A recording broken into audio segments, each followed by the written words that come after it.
Hello everyone, and welcome to Board on a Shelf, a YouTube channel that I am starting to talk about all the board games that I have.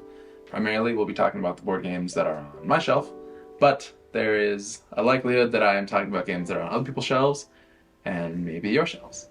I just want this experience to talk to you about board games, talk to my friends about board games. I plan on bringing in people who I play a lot of board games with, or people who I respect their opinions on board games with, have good opinions, interesting opinions, different opinions than mine that just need to be shared. In this video, we're going to go over the past 10 games that I've played and rank them. Specifically, the past 10 games that I played with my partner, Paul. I'm going to bring Paul on and we are going to talk about the past 10 games that we played together and rank them and compare our lists.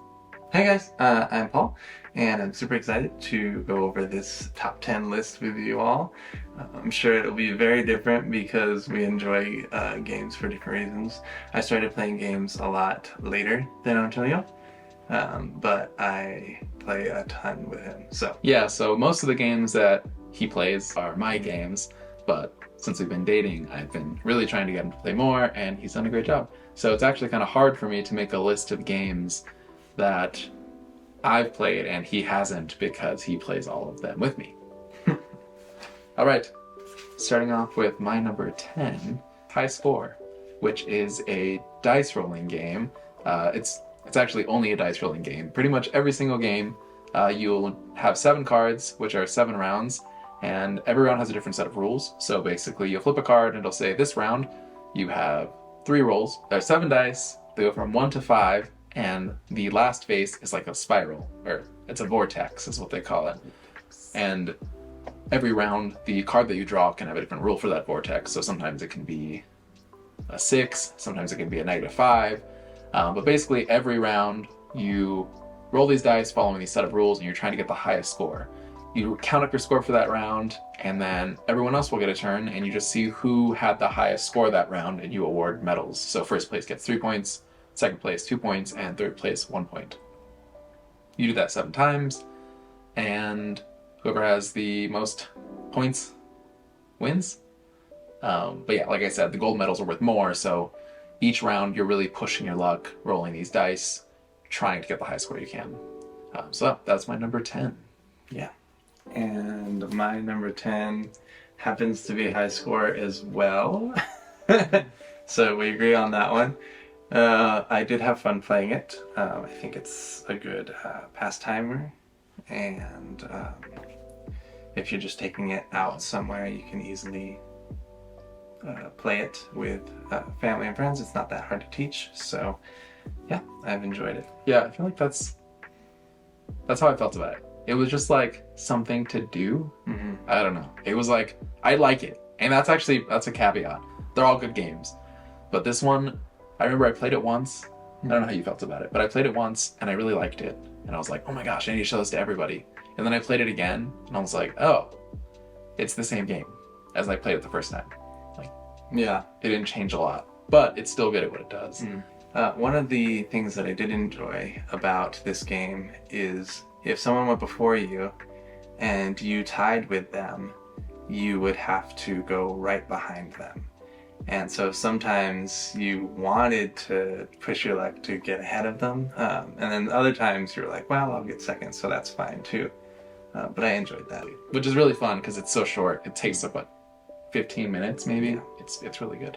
But yeah, that's High Score. My number 9 happens to be Horrified. This was like first time basically playing Horrified. I did enjoy it. I like the fact that you're battling monsters, classic monsters. That was my favorite part. It's a fun introductory game for friends, maybe friends that don't play games at all. Well, see, the thing about Horrified is like you'll play it and you'll show it to people who are like, oh yeah, you want to fight some monsters? Like the theme's cool enough that people will like it and at least be interested in it. But then you play it, and for somebody who doesn't play games, it's like a gamer game. I feel like I've shown it to people who are like, oh yeah, I want to play with monsters, and then they're slightly overwhelmed. Teaching it's not bad, but like just dealing with action points sometimes is like a lot for people. but then you show it to like a gamer and it's like not quite enough. It feels more like silly fun, which Yeah. And we talked about like putting out fires, games like that, and yeah, it is cooperative. I don't love that. Yeah, it's a cooperative game. However, with this type of putting out fires, it doesn't feel as overwhelming. I feel like it doesn't feel too overwhelming, and so that made it more enjoyable to me. I didn't feel like I was getting swallowed by this is now happening. There are all these monsters are coming towards you right now, and all of the villagers that you're trying to save are going towards the monsters, and your death track is going up. Oh my God. So it wasn't crazy. What about your number 9? So my number 9 is Tussie Mussy, which I don't know if that surprises you, but I really like Tussie Mussy. I just want to say that. I really like Tussie Mussy, but it's so small. Actually, hold on. This is Tussie Mussy.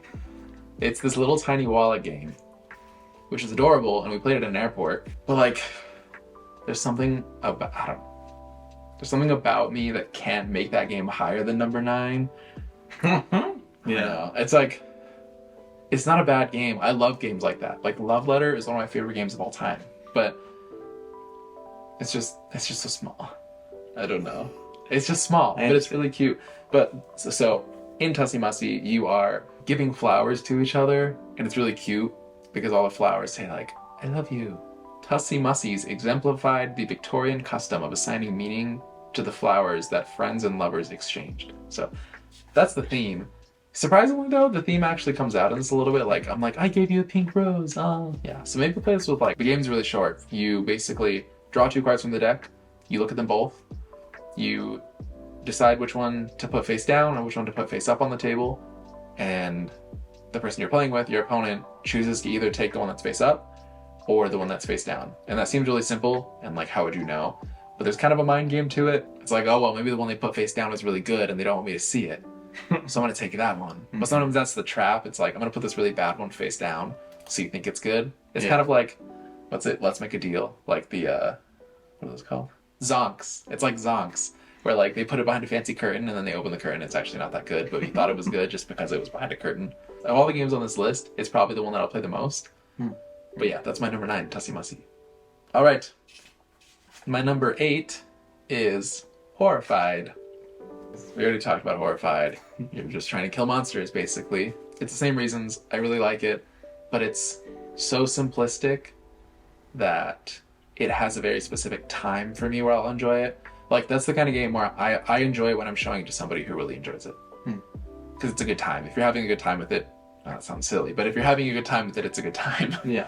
But there's nothing wrong with the game. It's a bunch of mini puzzles. You're trying to kill these monsters. Yeah. Yeah, and we played it during like spooky season, so that kind of helped. That's true, yeah. I don't think I'd play that game in like the summer. It just doesn't feel right. Yeah. Yeah, but that's my number 8, Horrified. My number 8 happens to be Tussie Mussy. Oh. So, there that is. Yeah, I ranked it above Horrified only because of the replayability of Tussie Mussy. I'm like, we'll probably play this a lot. It's easy to take anywhere, as you can see, like, you fit it in your pocket. And it's cheap. It's just like, it's so easy to play. And I did enjoy that trickery that can be sometimes involved. You know what your opponent is going for because some of their cards are flipped up. Some of them are flipped down, so you don't necessarily know everything. But a lot of the times you can guess, and that trickery of having one down and one up for your opponent to choose from is super fun. It is simple. I don't think I would play it with more than 2. It says you can play it up to 4, but no, it's a 2-player game. Stick it with 2. Yeah. Yeah, if you're looking for a really, like, little fit in your pocket 2-player game, I can't think of anything else, honestly. Yeah. It's really good. Number 7, I have put So Clover up. This list is becoming very unsurprising because my number 7 is also So Clover. We can talk about it together. Yes. So our number 7 is So Clover. So Clover. And actually has an exclamation point. So Clover. So Clover. Antonio's played this more than I have. I've only played it twice ever. But I really do enjoy this party game where you've got, I think, 8 different, 2, 4, 6, 8, yes. There's 2 words per clover leaf. You're randomly assigned them with your cards, and secretly you try to put a word that connects the 2, and your players around you at the table try to guess the words that go with your connector word. So it is a cooperative game, but I really enjoy the interaction of it. Right, because effectively, so everybody gets all their words at the same time. Everyone just kind of like hides it to themselves and they write down their words. It's like, I don't know if you play the game Contact or Medium.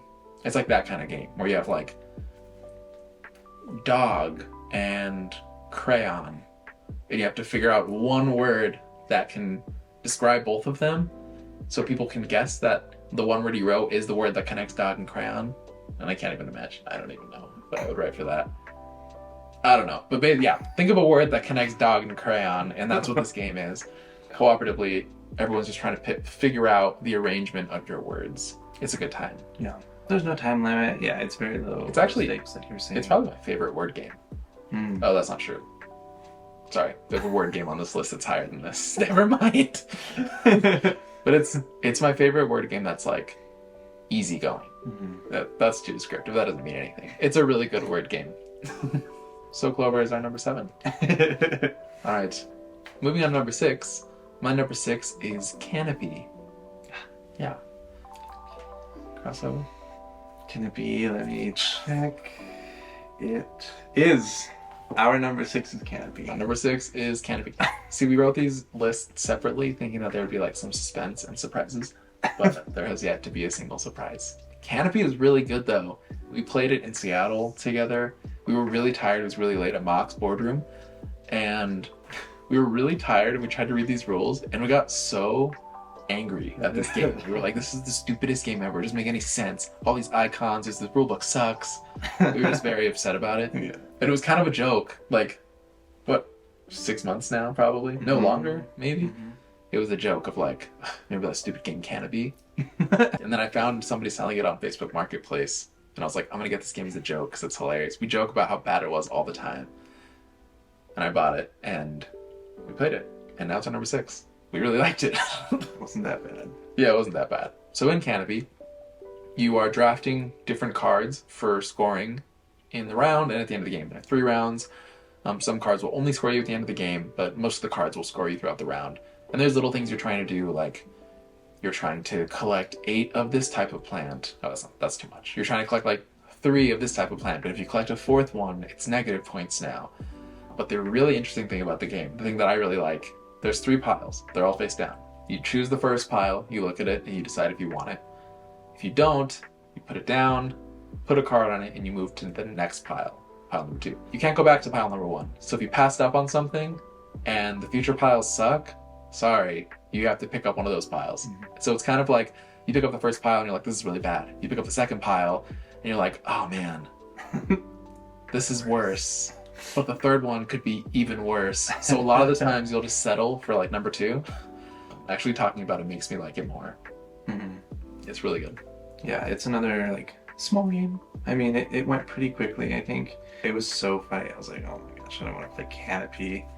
And I have no proof of this, but I think that the version that we looked at was missing one of the rule books. I'm not sure. I'm not sure, but I think that's what ruined it for us, because we were trying to interpret these icons and they made no sense to us. But I'm glad that we've got it and we'll be playing it more often. So that was our number 6, Canopy. My number 5 is, and we might break off here. I think so too. It was Res Arcana, which I played for the first time recently, and I did avoid it for a while, but I did like it, and that's why it's number 5. To be honest, I should leave Antonio to explain this game. I'll explain it later. Okay. Oh, Because he says he really likes it, but before we started filming, he was like, Res Arcana. Let me go look at the box again. I'm not convinced he knew what game it was. So I forgot. I'm so sorry. But I mean, hey, forgetting what game it was and it being number 5, I mean, I guess I actually know that doesn't make sense to me. But we play a lot of games, okay? So I guess it's fair. All right. What do we got? My number 5, which might surprise you actually, is Decrypto. Yeah, it's kind of low actually. That game really stresses me out. You're on 2 teams, you're looking at 4 words. The other team can't see your words, and you're trying to give clues to your other teammates to certain words on your screen. So like, you have to get them to guess the 3rd word, the 2nd word, and the 4th word in that order. So you give them clues in that order, and they have to try and guess what those are. The trick is you don't want them to be super obvious clues because you don't want the people on the other team to intercept your clue. So as your team is guessing the code, the other team can also guess the code. And if they guess it correctly, they get a point. It's honestly perfect. It's my favorite word game. That's the one that's above So Clover. It's my favorite word game. The problem is I get so in my head about it. So they included a timer, which is cool because you're like, oh, you don't have too much time to overthink because there's a timer, but it just makes the overthinking really stressful. Yeah. So on top of overthinking, you're also really stressed out. But that's purely subjective. That is purely my interpretation of that game. But I love it. Honestly, every time I've played it, I'm talking about it the next day. Mm-hmm. It's that good. All right, moving on to number 4. My number 4 is a big, thick Euro game called Lacrimosa.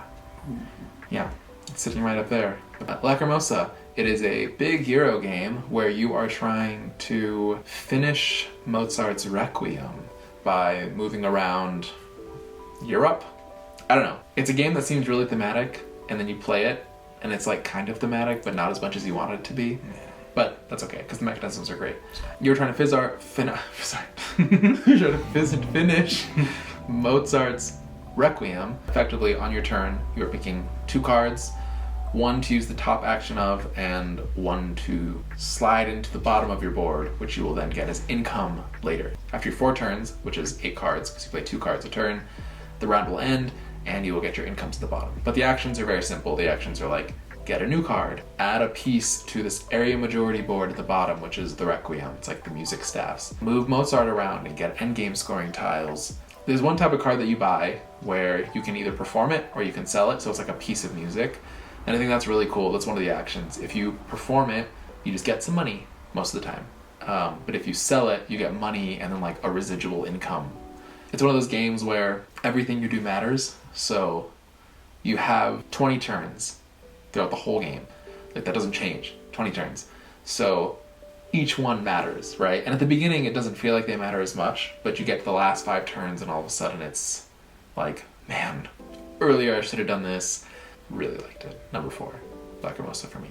Yes, I should have checked because my number 4 was also Lacrimosa. My bad. My bad. I talk. So I'm glad. No, I'm glad that you did. I really liked the different tracks that were available. I guess not tracks, but different paths. So I really enjoyed the different paths that were available. I like getting to do a bunch of different things at once. I unfortunately did not earn a lot of money from performing because I didn't understand what I was doing at first. You won by like a lot. Yeah? But I ended up winning, I guess. I was actually a little... I'm normally not the kind of person who's a sore loser, but that time I was a little upset because I'd played the game like 3 times solo. So I was like, oh, I got this game down. But I lost. But anyways, that's my number 4 as well. Lacrimosa. Number 3, I have down Sea Salt and Paper. Quite a lot of games that we are able to take out to like an airport or a coffee shop or whatever. You get to either take 2 cards from the draw pile or you get to take a card from one of 2 discard piles. And so you're just trying to amass the greatest amount of points. I really liked the art in this game, and I also really liked the hidden points that you get in your hand, as well as the public points that are available to everyone else. Yeah. Yeah, I think one of the things that makes this game really interesting is the cards. You can play them in pairs, and if you do, you can activate their power. And the power is really interesting. The power will be like take another turn, or steal a card from somebody, or take a card from the discard pile. Like you said, the hidden points is really what makes this game shine, I think, because you're like, okay, I have 6 points in my hand. I don't think they have more than me, but they might. And you're like, oh, well, I'm going to wait until I get 15 points before I end the round. But what if they have 3 mermaids and they get the 4th mermaid and they win the whole game? Which happened. Yeah. Antonio was just, I was so impressed. I mean, he's been looking at Sea Salt and Paper since it feels like last year. And he would ask everyone, every game store that we went to, if they'd heard of the game. Where was it? And nobody knew what it was. And so it was really hyped up for me. And I do have to say that I think it lived up to its hype. So that was my number 3, Sea Salt and Paper. My number 3 is Barcelona. Barcelona. I've never been to Spain, but yeah. I'm sure you know the joke. Barcelona is a game by Board and Dice, and it is a big Euro.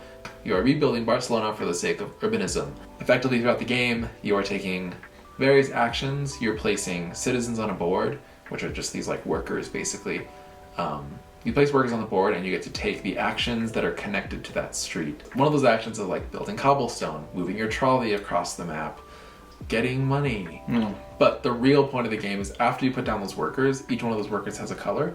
So there's lower class, middle class, and high class citizens. After your turn, if you're able to build a building, you do so. Those buildings are level 1, 2, and 3. 3s get you more points, but 1s are easier to build. So you are building buildings on the streets of Barcelona, and over time you're getting a lot of points. And by a lot of points, I mean a lot of points. Like everything you do gives you so many points. And that's what everyone says about this game, when they were right. I was really excited about it because everyone was like, oh, it's the Steffenfeld game that isn't a Steffenfeld game. And they were right. There's so many points. Everything you do gets you points. But yeah, Barcelona's really good. That was my number 3. Barcelona. All right, moving on to number 2. We've already talked about it, but my number 2, which I guess, I don't know. What do you think my number 2 is? I'm going to say Sea Salt and Paper. That's correct. That is Sea Salt and Paper. So we just talked about it. Sea Salt and Paper is really good. I've had my eye on it for a long time. I was playing it on BGA for a while, and I finally got my hands on it, and it has been amazing. I've shown it to a lot of people.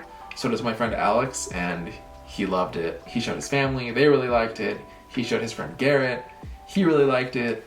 It's just been one of those games that is kind of wonky to learn a little bit. The rule set's a little weird, but once you start playing it, it's easy. It just flows. It's comforting. It's just amazing. I love it. Sea Salt and Paper is my number 2. And my number 2 happens to be Barcelona. So I enjoyed Barcelona. He's wondering what my number 1 is. That's crazy. That's number 1. So Barcelona, I really did enjoy. Again, a lot of choices to make. Oh, building roads. That's the big thing. Roads. Oh, the scoring. The scoring. And the... Yeah. Like you build your own game scoring. That's a big thing. Okay, sorry. I really liked the colors in this game, and the abilities to upgrade your endgame scoring was super cool. You can double it, you can quadruple it, and that's all based off of your decisions. Right. So that's really cool. Throughout the game, you're collecting these tiles that basically are like, oh, you'll get 5 points for every big road you've built. But you're the only one who has that tile. So like, you're just really defining what you're going to do throughout the game, which maybe is a little bit of pressure. For somebody who's new to games, it could be a lot. It's like, oh, how do I win the game? Up to you. You know, like that's kind of a lot.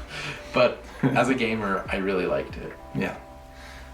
My number 1 is Decrypto. I did put Decrypto at the top of our list. That's wild. For the last 10 games that we have played. That's crazy because recently he said Barcelona was like one of his top games. He was like, Barcelona's up there for me. So Decrypto. Is Decrypto really up there then? That's crazy. Here's the thing. Okay. The thing is, I love Decrypto because of how much you talk about it.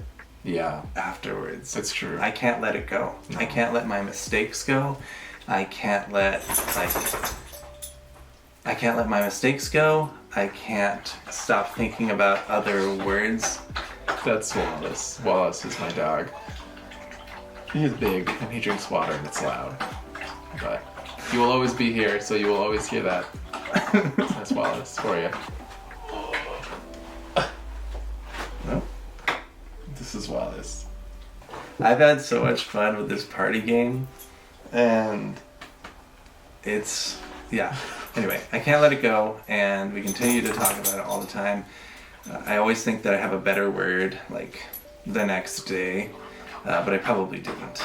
But it's super competitive, and so I really enjoy playing it on teams. I mean, the next day, like, I was just thinking about a word that I thought would go with one of our clues that we had. It's super competitive, I feel like. I know there is a lot of stress to it, but I really enjoy that. And it's so fun just trying to figure out what your teammates think and trying to match that with what you think that they're going to think. Yeah, it's a perfect game.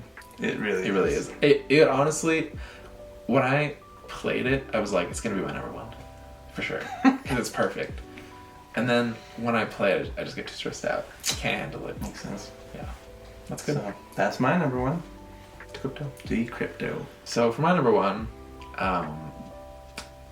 if you had told me before I played it that it was going to be my number one game on the last 10 games I played, I would have said, no, that's not true. Yeah, you're kidding. Which is kind of silly because I own it, so you would think I would never say that about any of my games. But like, Res Arcana is my number one game. Res Arcana. Yeah. I haven't had that much fun playing a game in a long time. So it's a race. It's a race to 10 points. It's all resource management. It's all engine building. You start off with a deck of 8 cards, and you draw 3 cards at the beginning of the game. At the end of the game, you'll have played all of your cards, but the trick is of those 8 cards, you have to make it work, right? You have to play the right ones first, get the right resources. It's all like magic themed. It's like you're like wizards or mages or whatever. But it's an engine builder. It's an engine builder, and it's really quick and it's snappy, and it's limited. It's really constricted. So you're like, man, I don't have any way to get blue resources. All I do is red and black resources, but I need blue. It's a big race, and it's a race to 10 points. So at the end of every round, you check. Did I win? Did you win? No? Next round. All right. So it gets to a point, though, where you are like, oh man, they're gonna win. How can I make this work? And it's a puzzle. So you're just looking down, and you're like, okay, I can use this, and then I can use that. Oh, and then I can get this. Oh my gosh, that gives me 1 point. It's so good. It's so fun. But it's just simple. I don't think you have to see it as more than it is. It's effectively a card game. Yeah, that's really what it is. It's a card game. So when you see it as that, it's a small card game in like a bigger box. It's just so good. There was just so much tension. I was like, oh man, I was counting Paul's points. I was like, he's gonna get 10, so I have to get 12. Okay, how can I get 12? And then he would see that and be like, oh my gosh, wait a second, he's gonna beat me, now I have to do this. So we were both like pushing it out as long as we can. Yeah. And it was fun. I won by 1 point. He did. Almost had him. Well, it felt like you were gonna win the whole time. And then all of a sudden, out of nowhere, I was just like getting points. I know. I really liked the pile of resources that you can collect and the changes of the special powers. Yeah. Every round. That was really cool. It was really good. This is kind of silly, but I almost don't want to play it again because that time was so good that I don't want to like think it's worse. I don't know. It was just I left on such a good note. I need a minute before I can play it again. But if you haven't checked out Res Arcana, it's really good. It plays up to 4 players, but 2 is it's a 2-player game. Yeah, it's really cool head to head. Yeah, it's good. So thank you for watching. My name's Antonio. And I'm Paul. And this is Board on a Shelf. This is our first video. We're really excited to meet you all, and we hope to bring you more content in the future. Talk about all these games, all your games, hopefully, and all the games that you haven't played yet. Thanks.